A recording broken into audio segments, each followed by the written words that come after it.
Welcome to Daily Dental with Dr. Papa. Today we're talking about night guards and teeth grinding. Ever wake up with a sore jaw or pounding headache?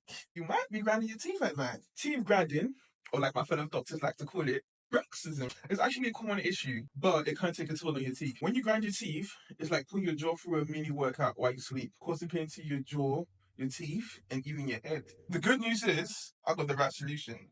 Night guards. No. Not your security guards.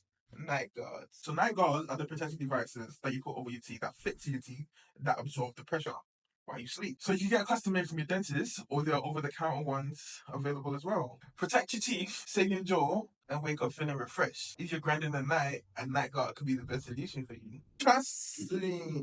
For more information, visit DenpediA.com.